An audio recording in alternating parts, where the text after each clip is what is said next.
TNT news, জনগণের power house.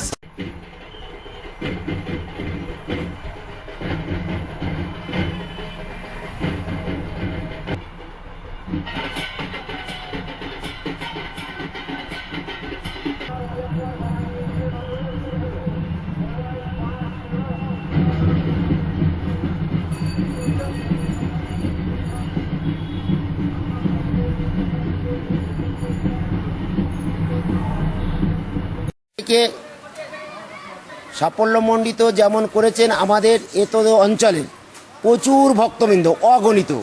কারণ আমরা সকাল 10টা থেকেই প্রসাদ বিতরণ করা শুরু করেছি, এখনও চলছে, রাত 8টা পর্যন্ত চলবে। এখানে কম করে 10,000 লোক সেবায় নিয়োজিত হয়েছে, তারা প্রসাদ খেয়েছেন। এবং আমাদের এই অনুষ্ঠানটিতে আমাদের প্রধান যিনি অতিথি ছিলেন, তিনি ছিলেন অল ইন্ডিয়া মতুয়া মহাসংঘের সংঘাধিপতি মা মমতা ঠাকুর। ইনি মতুয়া ওয়েলফেয়ার বোর্ডের চেয়ারম্যান এবং ইমিডিয়েট উনি রাজ্যসভার সাংসদ হয়েছেন। এছাড়াও আমাদের বিশেষ অতিথি উপস্থিত হয়েছিলেন বারাসাত লোকসভার সাংসদ, 15 বছর ধরে সাংসদ যিনি করছেন, ডক্টর কাকলি ঘোষ দস্তিদার। উনি আমাদের অনুষ্ঠানটিকে সাধুবাদ জানিয়েছে, খুব প্রশংসাও করেছেন। তাছাড়াও আমাদের হাবড়া পৌরসভার পৌরপ্রধান, উপপৌরপ্রধান, বিভিন্ন কাউন্সিলরগণ এখানে উপস্থিত ছিলেন। বছরই এই অনুষ্ঠানে আসেন, একজন ভালো বক্তা। আচ্ছা, আপনার কি মনে হয় যে মতুয়াদের মধ্যে কোনো রকম একটা ফাটল তৈরি হয়েছে, এই বিভাজন তৈরি হয়েছে? সত্যি কথা বলতে কি, ঠাকুর যেটা চেয়েছিলেন যে এই বিভাজনটা যাতে না হয়, কিন্তু কিছু কিছু ক্ষেত্রে হয়েছে। আমাদের কেন্দ্রস্থল থেকে হোক, যেখান থেকে হোক, এটা হচ্ছে। কিন্তু আমরা চাইছি যে এটাকে কিভাবে আমার ঠাকুরের দর্শনটাকে একভাবে, এই অক্লান্ত পরিশ্রম করার একটাই কারণ যে বিভাজনটা আমরা দেখতে পাচ্ছি বিভিন্ন জায়গায়, সেইটা যাতে না হয়, সেই জন্য আমরা এইভাবে প্রচার করে চলছি। এটা আমরাও চাই না। একটু বিভাজনও হয়েছে বিভিন্ন রকম রাজনৈতিক সংস্পর্শে আসার পরে আমাদের কেন্দ্রে ঠাকুরনগর থেকে যেটা হচ্ছে, সেজন্য কিছু কিছু ভক্তরা একটু ছিন্ন ভিন্ন হয়ে যাচ্ছে। কেউ হয়তো এটাকে দর্শনটাকে ঠিকভাবে আমরা হয়তো পৌঁছাতে পারছি না। ঠাকুর যে দর্শনের জায়গাটা আমাদের বলছিলেন, সেই দর্শনের জায়গাটা আমরা পৌঁছাতে পারছি না। তার জন্য বোধহয় এরকম কিছু একটা হচ্ছে। যেমন ঠাকুরের প্রধান যারা ছিলেন গোসাই পাগল সাধু, সেই গোসাই পাগল সাধুদের কেমন আচরণ হওয়া উচিত, কেমন করে তাদের এই ধর্মটাকে এগিয়ে নিয়ে যাওয়ার দরকার, সেইগুলো হয়তো আমরা বুঝাতে পারছি না বা আমরাও বুঝতে পারছি না। সেই জায়গাটা কিছুটা দ্বিধা তৈরি হচ্ছে। এইভাবে সর্বোপরি আমাদের একটা ছিন্ন জায়গায় আসছে। তবে মনে হয় না এটা বেশি দিন থাকবে। আস্তে আস্তে প্রচার মাধ্যমে আপনারা যখন আছেন, এই প্রচারের মাধ্যম দিয়ে আমরা কিভাবে মানুষকে সঠিক দর্শন বুঝাতে পারি। এই অনুষ্ঠানটাই প্রতি বছর এসে শুধু আমি এই কথাই বলতে চাই যে এই দর্শনটা, ঠাকুরের দর্শনটার মূল যে অধিকারটা দিয়েছিল মায়েদের, যে মায়েরাই পারবে সব কিছুকে সুন্দরভাবে তৈরি করতে। একটা মা যেমন সংসারকে সুশৃঙ্খলভাবে চালিয়ে নিয়ে যায়, তেমনি মাই পারবে এই দর্শনটার সঠিক দর্শন দেখাতে, যেটা আমার হরিগুরুচাঁদ প্রশস্ত গারস্থ ধর্মকে নিয়ে আসলে সেইটাকেই জানানোর জন্য আমার প্রতি বছর এখানে আসা। যদি প্রথম বছর 10 জন মা থাকে, পরের বছর আরও যদি 10 জন, এইভাবে যদি হাজার হাজার মায়েরা হতে থাকে, তাহলে একদিন এই দর্শন এগিয়ে যাবেই। এই আশা নিয়েই আমি ঘুরি এবং এখানে এসে সেই সাফল্যটা পাই। এবং এখানে কিছু মায়েরা তৈরি হয়েছে মাতৃসংঘ।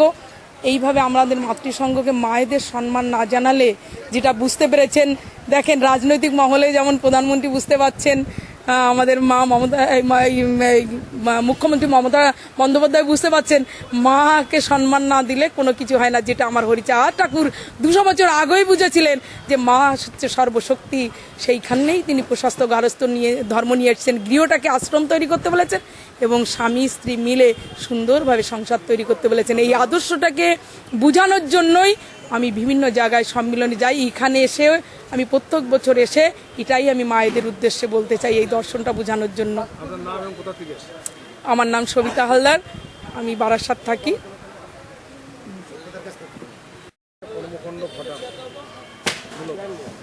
এই অনুষ্ঠানটা আপনার বক্তব্য? আমিও প্রতি বছর আসি। তারকের এটা 15তম অনুষ্ঠান।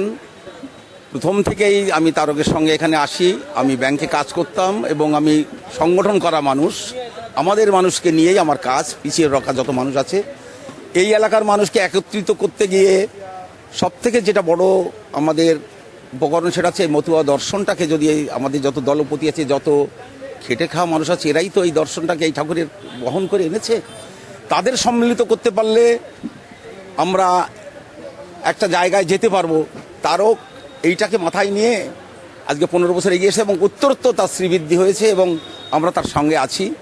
তার কারণ আমার লীলামৃতে যে দর্শন আছে, আমার মূল যে আমাদের গ্রন্থ শ্রী শ্রী হরিলীলামৃত, আমরা এইটাকে পড়ি কিন্তু আমরা এটাকে পড়ে কাউকে বোঝাতে পারিনি। তার কারণ আমার হরিচাঁদ ঠাকুর, আমরা লীলামৃতের যে সময়কালের অবস্থান আমরা বুঝি, তখনকার যে পরিবেশ সামাজিক অবস্থা, তাতে আমার হরিচাঁদ ঠাকুর যে অসম বন্টনের শিকার ছিলেন, তিনি দেখলেন আমার কোনো ক্ষমতা নেই, কিন্তু একটা ক্ষমতা আছে, হিউম্যান রিসোর্স, মানব সম্পদ আমার ছিল। কারণ যে অঞ্চলে এই মানুষগুলো বাস করতো, যশোর, খুলনা, ফরিদপুর, বরিশাল, একচাটিয়া এই মানুষের বাস, যে গ্রাম আছে 96 খান, 11 খান, সেই মানুষগুলোকে তিনি কি করলেন, এমন একটা ধর্ম দর্শন দিলেন যেখানে ধর্ম, অর্থ, কাম, মোক্ষ চতুর্ফল লাভ করা যায়। এবং উনি একটা সাম্যতা আনতে গেলেন। সাম্যতা আনতে গেলে কী হবে? রাজনীতি হচ্ছে শ্রেষ্ঠ নীতি। সমাজের চাবিকাঠি তোমাকে হাতে নিতে হবে। তাহলে এই সমাজের চাবিকাঠি যদি হাতে নিতে হয়, তাহলে কী হবে? এই মানব সম্পদকে তোমাকে একত্রিত করতে হবে। এবং সেইভাবে তিনি এই ডঙ্কা কাশি দিয়ে বৃহত্তর জনগোষ্ঠী তিনি এক করলেন এবং তার কোনো লড়াই সংগ্রাম করতে হয়নি। এটা দিয়ে তিনি জমিদার, নীলচাষি, ইংরেজ সবাইকে তিনি বশ করলেন এবং তার যে দাবি, তার যে চাহিদা, সেটা এই জনগণের জন্য তিনি আদায় করতে পেরেছিলেন। আগামী দিনে আমি যে বিষয়টা যাই, সেটা আপনি যে প্রশ্নটা আগে আমার বোন সবিতাকে করেছিলেন যে মথুরা বিভাজিত হয়নি, বিভাজিত করেছে রাজনৈতিক স্বার্থবাদীরা।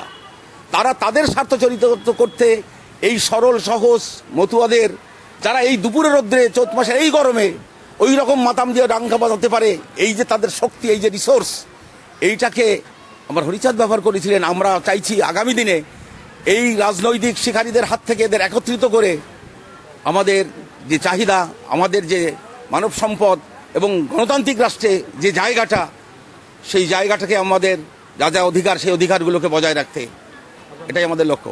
আমার নাম সত্যরঞ্জন সরকার, হৃদয়পুরে থাকি, আমি এক্স ব্যাংক এমপ্লয়ি। এখানে আসেন? হ্যাঁ, প্রত্যেক বছরই কেমন আসি। লাগে? খুব ভালো লাগে। আপনারা কি দীক্ষিত? মতুয়া আপনারা? আপনারা কি মতুয়া? না, আমরা মতুয়া না, তাও আমরা প্রত্যেক বছরই আসি। এখানে বাপের বাড়িতে মতুয়া, কিন্তু শ্বশুর বাড়িতে মতুয়া না। আপনারা কেমন? খুব ভালো লাগে। আপনি কি মতুয়া? হ্যাঁ, আমরা মতুয়া। এখানেই বাড়ি? হ্যাঁ, এখানেই বাড়ি। কোথাতে এসেছেন? হ্যাঁ, আমাকে বাড়ি আকরামপুর। হ্যাঁ, ভালো। কারা করে এখানে? গোলক গোসাই সবাই আছে, তারক গোসাই। কারো গোসাই আছে? হ্যাঁ, কেমন কারো গোসাই? ভালো। আপনাদের দিকে নজর টজর দেয় তো? হ্যাঁ, হ্যাঁ? যে আপনার প্রসাদ পেলেন কিনা? হ্যাঁ, প্রসাদ পেয়েছি। কেমন লাগে আপনার? ভালো লাগে, আমি তো এই মতোই 3 দিন যাবত খুব আনন্দ করে হ্যাঁ মাতাম দিয়েছেন? হ্যাঁ মাতাম যে কদিন দেওয়া না হয়, আমি সব জায়গায় মাতাম। আমরা প্রতি বছরই এই মতুয়া মহাসম্মেলন ভাবি যেটা, তার থেকে অধিকতর সাফল্যতা অর্জন করে। কারণ এটা আমরা করি না, এটা করে এখানকার ভক্তবৃন্দরা, এলাকার সমস্ত মানুষেরা। আমার সঙ্গে যারা দীর্ঘদিন মতুয়া আন্দোলন, লড়াই সংগ্রাম করি, আমার দাদা সত্যদা, সবিতাদি, এনারা, আমরা গ্রাম বাংলার এ প্রান্ত থেকে ও প্রান্ত, আমরা এই মতুয়া ধর্ম আন্দোলনটাকে মানুষের মাঝে ছড়িয়ে দিই, যা মানুষকে জাগরণ ঘটানোর জন্য চেষ্টা করি। এবং এবছর 2024তম মতুয়া, 2024 সালের মতুয়া সম্মেলন, 15তম মতুয়া সম্মেলন, আমরা আশাবাদী, আমরা সাকসেস হয়েছি আমাদের এই অনুষ্ঠানটি করে। 1 মিনিট।